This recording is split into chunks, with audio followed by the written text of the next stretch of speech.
Ladies and gentlemen, welcome to the next thrilling and exciting, inevitable, irreproachable, irreplaceable, irrevocable, amicable, amnesiac episode of the Reading Calvin of the World, with a continuation of the Anecdota of Procopius, placing us back in the 5th or 6th century in the way things were happening. Welcome once again. My PayPal is david00289@yahoo.com. Please, if you want me to keep making these things, send me a little remuneration. Okay. It would be appreciated. Proving that Justinian and Theodora were actually fiends in human form.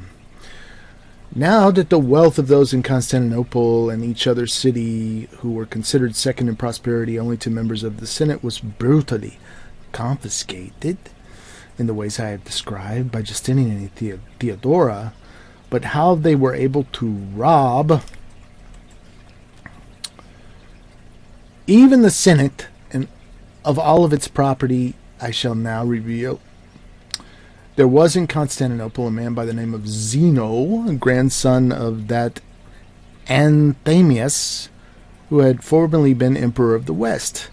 This man they appointed with malice aforethought governor of Egypt and commanded his immediate departure, but he delayed his voyage long enough to load his ship with his most valuable effects, for he had a countless amount of silver and gold plate inlaid with pearls, emeralds, and other such precious stones.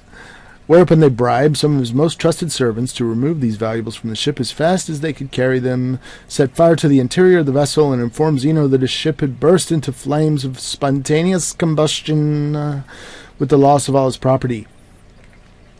Later, when Zeno died suddenly, they took possession of his estate immediately as his legal heirs, for they produced a will which it is whispered he did not really make. A warning to whosoever would be warned.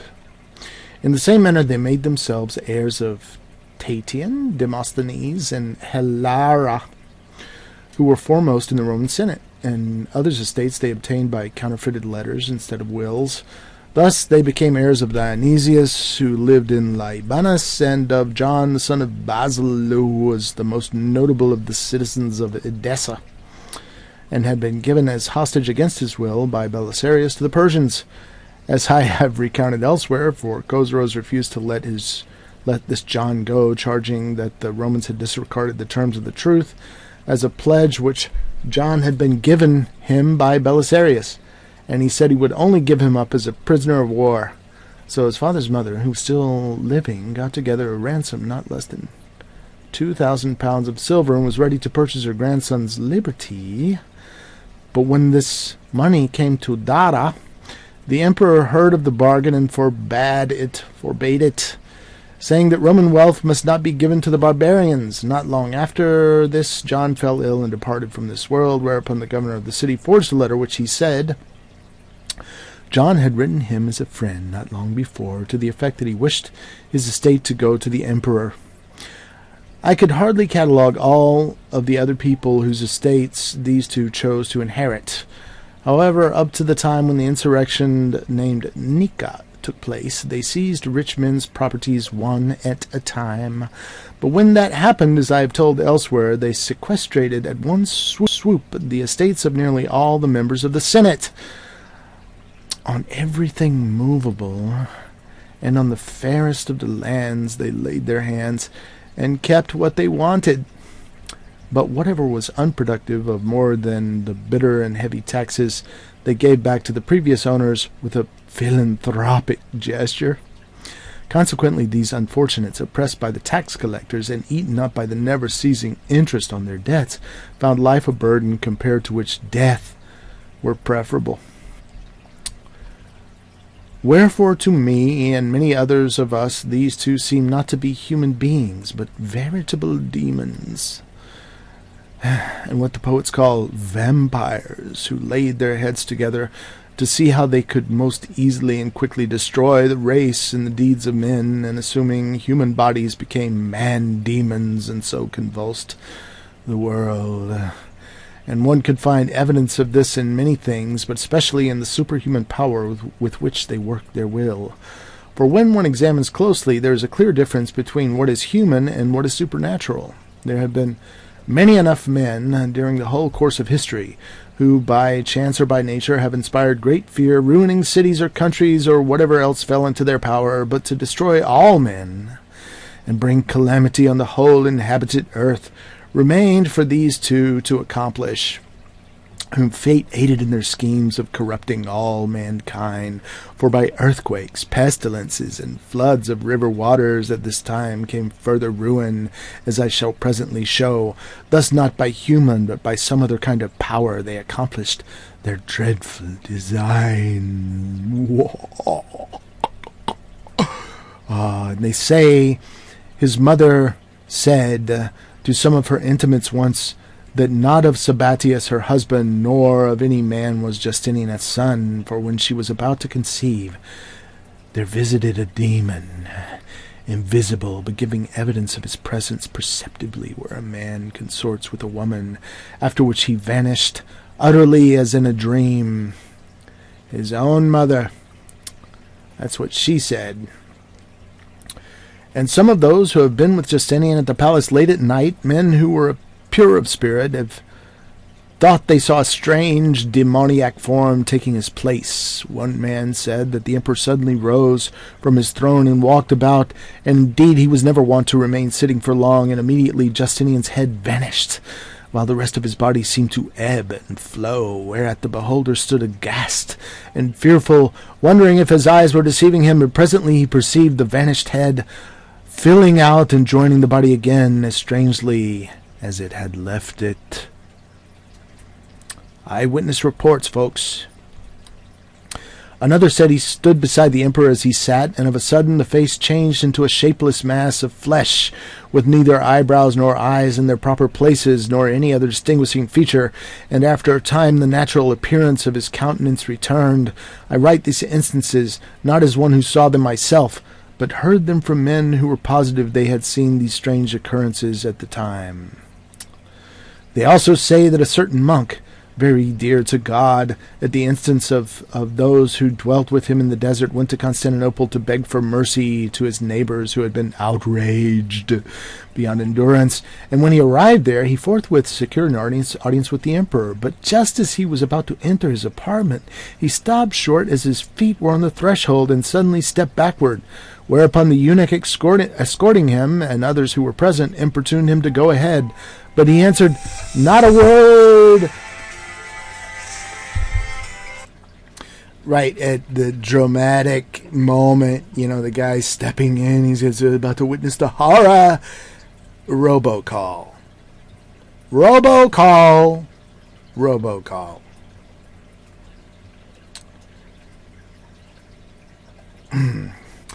But he answered not a word to the robocall, and like a man who has had a stroke, staggered back to his lodging. And when some followed to ask why he acted thus, they say he distinctly declared he had saw.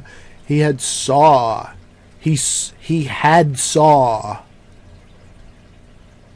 it is, folks. It's there. He had saw. He had seen the king of the devils sitting on the throne in the palace, and he did not care to meet or ask any favor of him. Satan! Oh my goodness. Indeed, how was this man likely to be anything but an evil spirit, who never knew honest satiety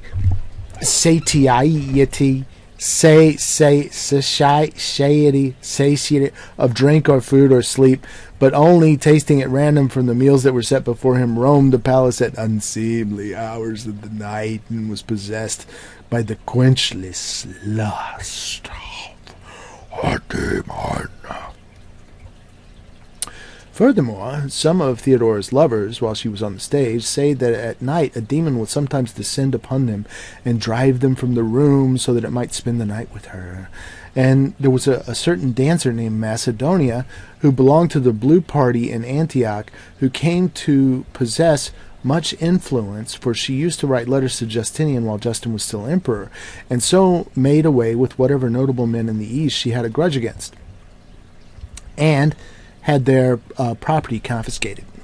This Macedonia, they say, not to be confused, I guess, with the one that they cut up in pieces and threw in the ocean in a sack or whatever. That was the servant girl or whatever. This Macedonia, they say, greeted Theodora at the time of her arrival from Egypt and Libya, and when she saw her badly worried and cast down at the ill treatment she had received from Hesebulus and at the loss of her money during this adventure, she tried to encourage Theodora by reminding her of the laws of chance by which she was likely again to be the leader of a chorus of coins.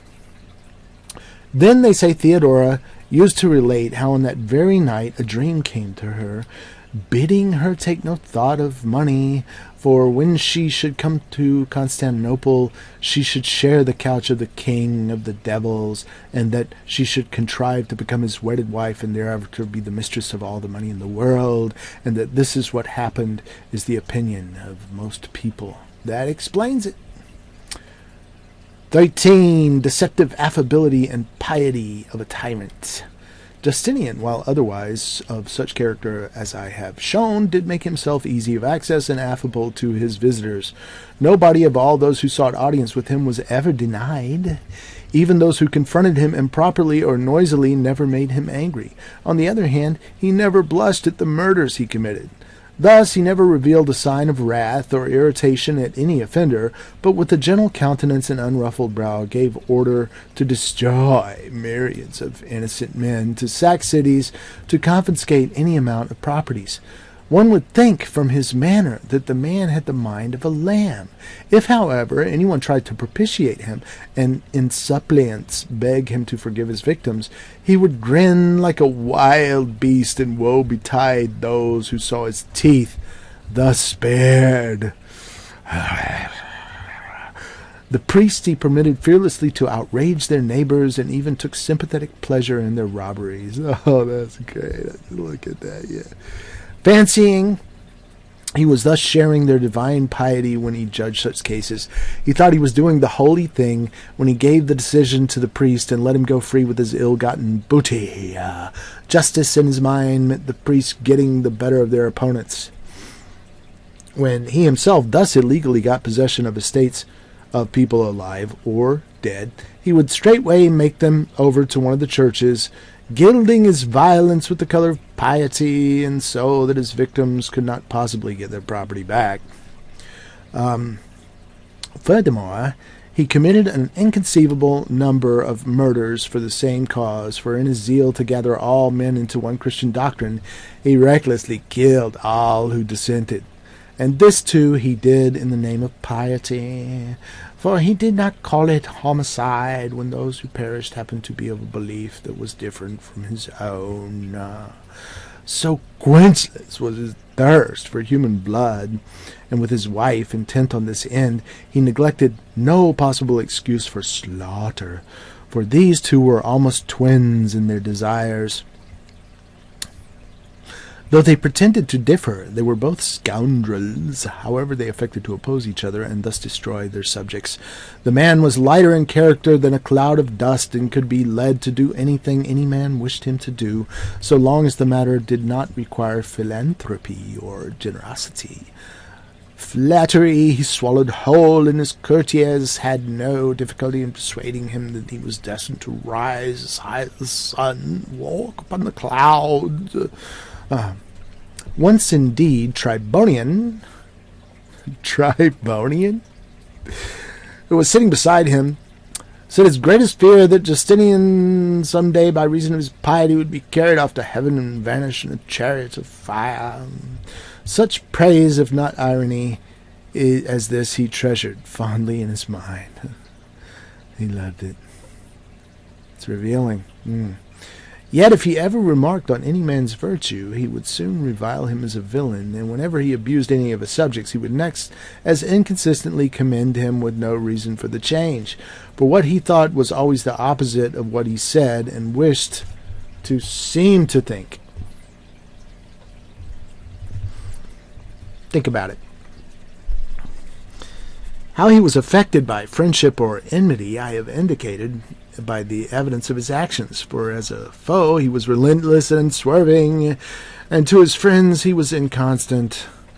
Thus he ruined recklessly most of those who were loyal to him, but never became a friend to any whom he hated. Even those who seemed to be his nearest and dearest associates he betrayed, and after no long time, to please his wife or anybody else, though he was well aware that it was only because of their devotion to him that they perished, for he was openly faithless in everything, except indeed to inhumanity and avarice.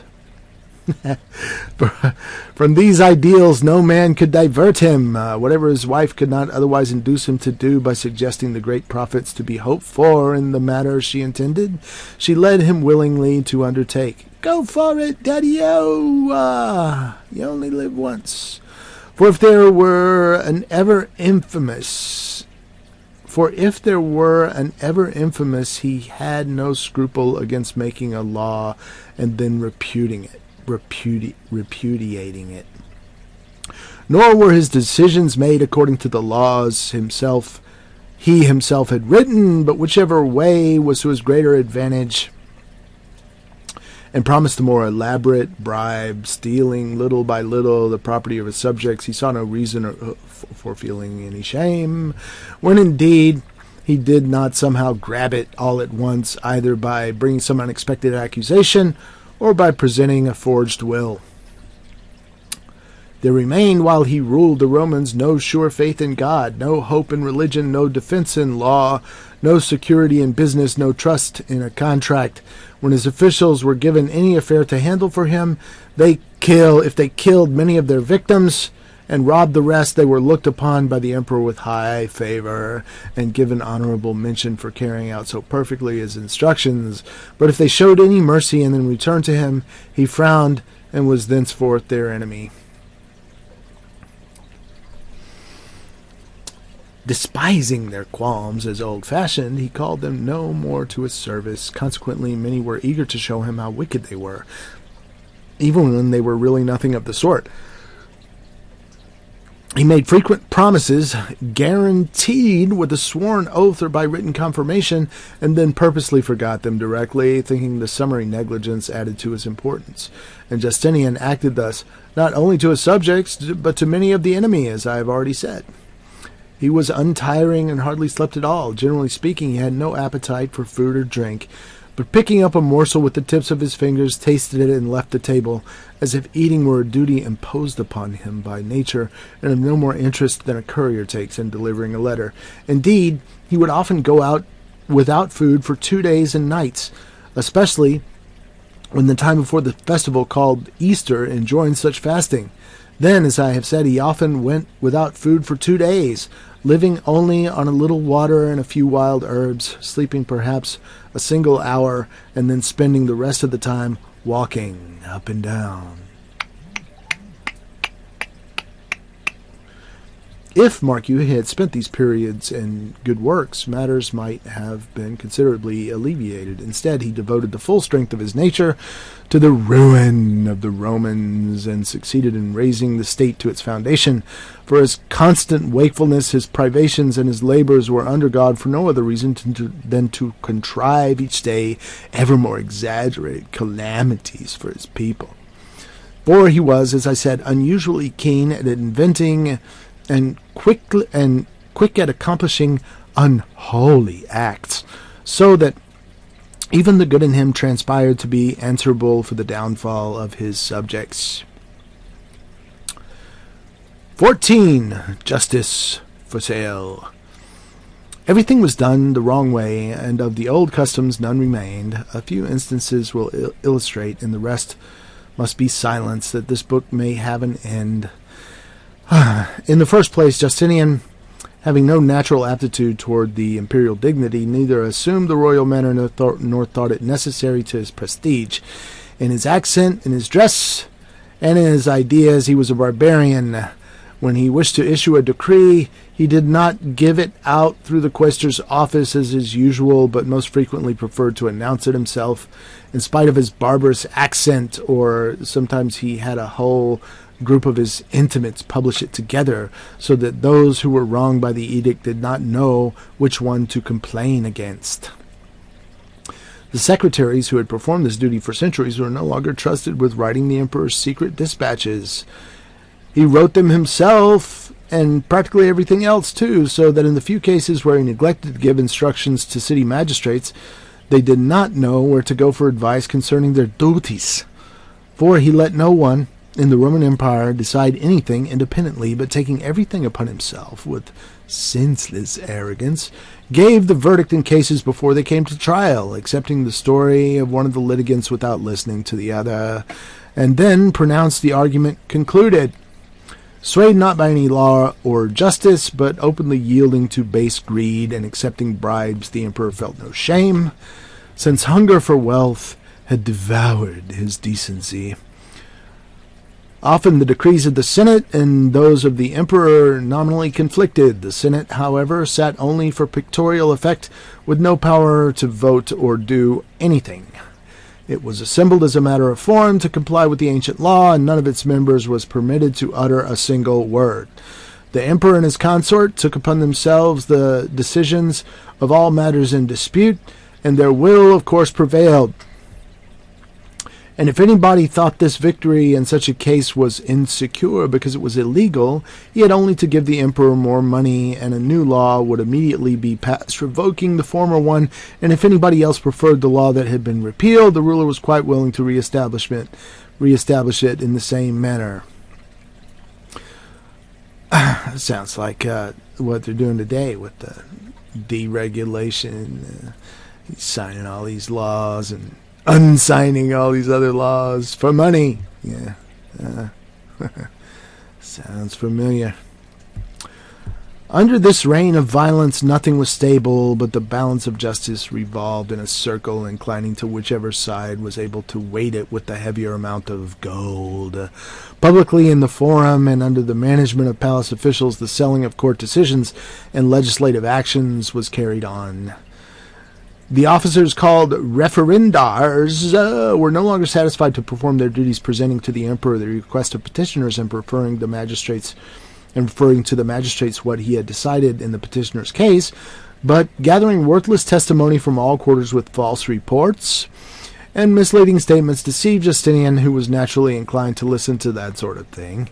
And then they would go back to the litigants without telling them what had been said during their interview with the emperor to extort as much money as they desired, and no one dared to oppose them. The soldiers of the Praetorian Guard, attending the judges of the imperial court in the palace, also used their power to influence decisions. Everybody, one might stepped from his rank and found he was now at liberty to walk roads where before there had been no path. All bars were down. Even the names of former restrictions were lost. The government was like a queen surrounded by romping children. But I must pass over further illustrations, as I said at the beginning of this chapter, because the book would never end. It would just never, there would never be an end to it. So I got to stop at some point. I must, however, mention, in this case, I must, however, mention the man who first taught the emperor to sell his decisions. This was Leo, a native of Cilicia, and devilish eager to enrich himself. This Leo was the prince of flatterers, and apt at insinuating himself into the goodwill of the ignorant. Gaining the confidence of the emperor, he turned the tyrant's folly toward the ruin of the people. This man was the first to show Justinian how to exchange justice for money. As soon as the latter thus learned how to be a thief, he never stopped. But advancing on this road, the evil grew so great that if anyone wished to win an unjust case against an honest man, he went first to Leo. Leo and agreeing that a share of the disputed property would be given to be divided between this man and the monarch, left the palace with his wrongful case already won. And Leo soon built up a great fortune in this way, became the lord of much land, and was most responsible for bringing the Roman state to its knees. There was no security in contracts, no law, no oath, no written pledge, no penalty, no nothing, unless money had first been given to Leo and the emperor. And even buying Leo's support gave no certainty, for Justinian was quite willing to take money from both sides. He felt no guilt at robbing either party, and then, when both trusted him, he would betray one and keep his promise to the other at random. He saw nothing disgraceful in such double-dealing, if only it brought him gain. That is the sort of person Justinian was. How all Roman citizens became slaves. Here it goes, folks. Theodora, too, unceasingly hardened her heart in the practice of inhumanity. What she did was never to please or obey anyone else. What she willed, she performed of her own accord and with all her might, and no one dared to intercede for any who fell in her way. For neither length of time, fullness of punishment, artifice of prayer, nor threat of death, whose vengeance sent by heaven is feared by all mankind, could persuade her to abate her wrath. Indeed, no one ever saw Theodora reconciled to anyone who had offended her, either while he lived or after he had departed this earth. Instead, the son of the dead would inherit the enmity of the empress together with the rest of his father's estate, and he in turn bequeathed it to the third generation, for her spirit was over ready to be kindled to the destruction of men, while cure for her fever there was none.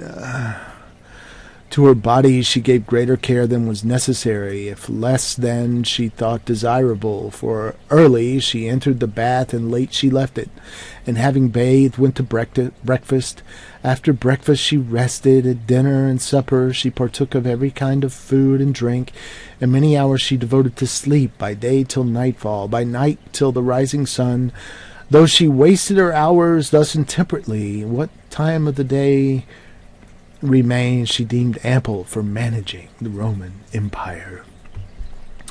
And if the emperor entrusted any business to anyone without consulting her, the result of the affair for that officer would be his early and violent removal from favor and a most shameful death. Going behind her back is inadvisable. It was easy for Justinian to look after everything, not only because of his calmness of temper, but because he hardly ever slept, as I have said, and because he was not chary with his audiences. For great opportunity was given to people, however obscure and unknown, not only to be admitted to the tyrant's presence, but to converse with him and in private. But to the queen's presence, even the highest officials could not enter without great delay and trouble. Like slaves, they had to wait all day in a small and stuffy antechamber, for to absent himself was a risk no official dared to take. So they stood there on their tiptoes, each straining to keep his face above his neighbors, so that eunuchs, as they came out from the audience room, would see them. Some would be called, perhaps, after several days, and when they did enter to her presence in great fear, they were quickly dismissed as soon as they had made obeisance and kissed her feet. For to speak or make any request unless she commanded was not permitted. Not civility, but servility was now the rule. And Theodora was the slave driver. So far had Roman society been corrupted between the false geniality of the tyrant and the harsh implacability of his consort. For his smile was not to be trusted, and against her frown nothing could be done. There was this superficial difference between them in attitude and manner, but in avarice, bloodthirstiness, and dissimulation they utterly agreed. They were both liars of the first water. And if anyone who had fallen out of favor with Theodora was accused of some minor and insignificant error,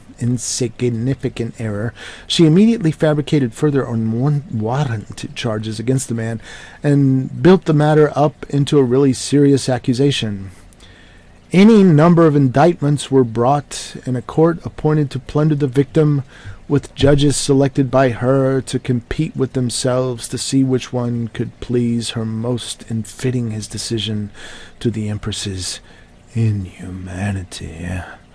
And so the prosperity of the victim would be straightway confiscated, and after he was cruelly whipped, even if he perhaps belonged to an ancient and noble family, she would callously have him sentenced to exile or to death. But if any of her favorites happened to be caught in the act of murder or any other serious crime, she ridiculed and belittled the efforts of their accusers, and compelled them, however unwillingly, to quash the charge. Indeed, whenever she felt the inclination, she turned the most serious matters of state into a jest, as if she were again on the stage of the theatre. Once, an elderly patrician, who had been for a long time in high office, whose name I well know, but shall carefully refrain from mentioning, so as not to bring eternal ridicule upon him, being unable to collect from one of her attendants a considerable sum of money owed him, went to her with the intention of asking his due, and imploring her just aid. But Theodora was warned, and told her eunuchs, as soon as the patrician should be admitted to her presence, to surround him in a body and listen to her words, telling them what to say after she had spoken. And when the patrician was admitted to her private quarters, he kissed her feet in the customary manner, and weeping addressed her, "Highness, it is hard for a patrician to ask for money, for what in other men brings sympathy and pity, in one my rank is considered disgraceful. Any other man suffering hardships from poverty may plead this before his creditors, and receive immediate relief from his difficulty. But a patrician, not knowing whence he can find the wherewithal to pay his creditors, would be ashamed in the first place to admit it. And if he did say this, he could never persuade them that one of such rank could know penury. And even if he did persuade them, he would be making himself suffer the most shameful and intolerable disgrace imaginable. Yet, Highness, such is my plight. I have creditors to whom I owe money, while others owe money to me, and those whom I owe were pressing me for payment. I cannot, for the sake of my reputation, attempt to cheat of their due, while my debtors, for they are not patricians, deny me with unmanly excuses. I charge you, therefore, I beseech and beg of you to aid me in what is right, and release me from my present trouble." So he said, and the queen answered musically, "Patrician Mr. Such and Such," whereupon the chorus of eunuchs sang, "Your hernia seems to bother you much." And when the man entreated her again, making a second speech, similar to his first one, she answered as before, and the chorus sang the same refrain, till giving it up, the poor rich wretch bowed and went home. Most of the year the empress resided in the suburbs on the seashore, especially in the place called Herium, and the numerous crowd of her attendants was subjected to great inconvenience, for it was hard to get necessary supplies, and they were exposed to the perils of the sea, especially to the frequent sudden storms and the attack of sharks. Nevertheless, they counted the most bitter misfortunes as nothing, so long as they could share the licenses of her court. 16. What happened to those who fell out of favor with Theodora? How Theodora treated those who offended her will now be shown, though again I can give only a few instances, or obviously there would be no end to the demonstration.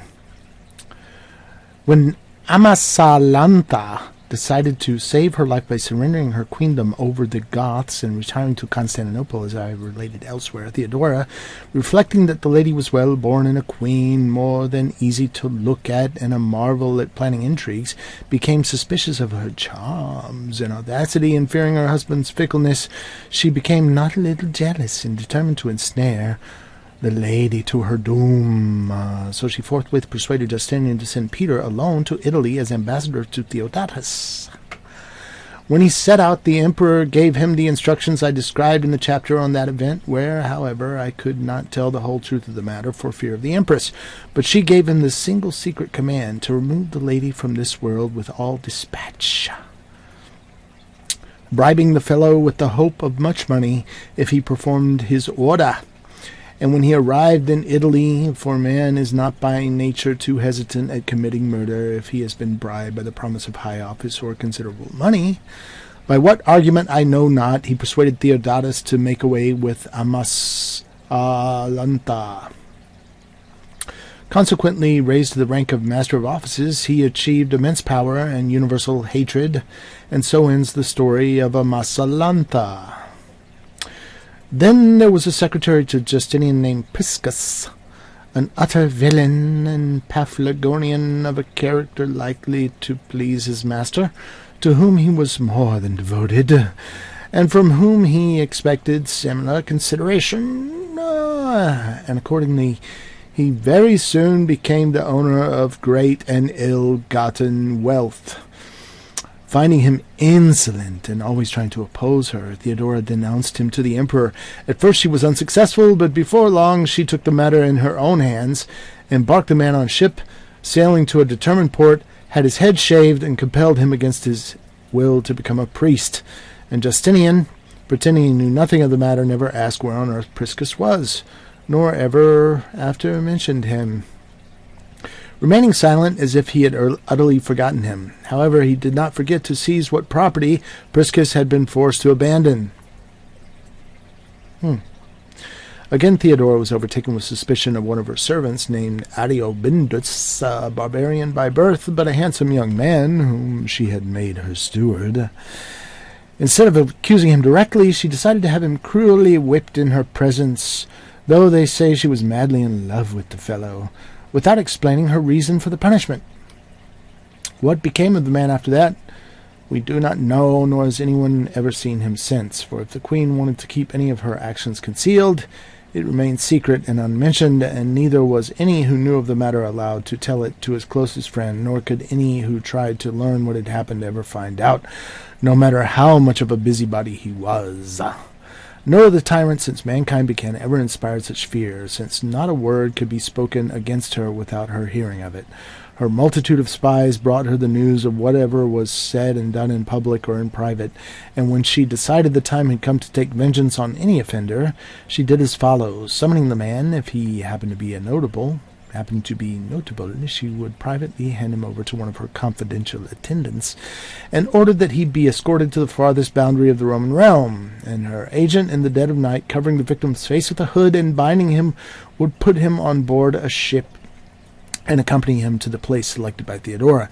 There he would secretly leave the unfortunate in charge of another qualified for this work, charging him to keep the prisoner under guard and tell no one of the matter until the empress should take pity on the wretch, or, as time went on, he should languish under his bondage and succumb to death.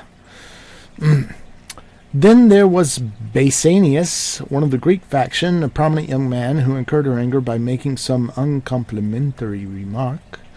Basanius, warned of her displeasure, fled to the church of Michael the archangel. She immediately sent the prefect after him, charging Basanius, however, not with slander, but pederasty. And the prefect, dragging the man from the church, had him flogged intolerably, while all the populace, when they saw a Roman citizen of good standing so shamefully mistreated, straightway sympathized with him, and cried so loud to let him go that heaven must have heard their reproaches, whereupon the empress punished him further and had him castrated, so that he bled to death, and his estate was confiscated, though his case had never been tried. Thus, when this female was enraged, no church offered sanctuary, no law gave protection, no intercession of the people brought mercy to her victim, nor could anything else in the world stop her. Thus she took a hatred of a certain Diogenes, because he belonged to the Greens, a man urbane and beloved by all, including the emperor himself. None the less, she wrathfully denounced him as a homosexual. Bribing two of his servants, she presented them as accusers and witnesses against their master. However, as he was tried publicly and not in secret, as was her usual practice in such cases, the judges chosen were many and of distinguished character. Because of Diogenes' high rank, and after cross-examination of the evidence of the servants, they decided it was insufficient to prove the case, especially as the latter were only children. So the empress locked up Theodorus, one of Diogenes' friends, in one of her private dungeons, and there first with flattery, then with flogging, tried to overwhelm him. When he still resisted, she ordered a cord of oxhide to be wound around his head, and then turned and tightened. But though they twisted the cord till his eyes started from their sockets, and Theodora thought he would lose them completely, still he refused to confess what he had not done.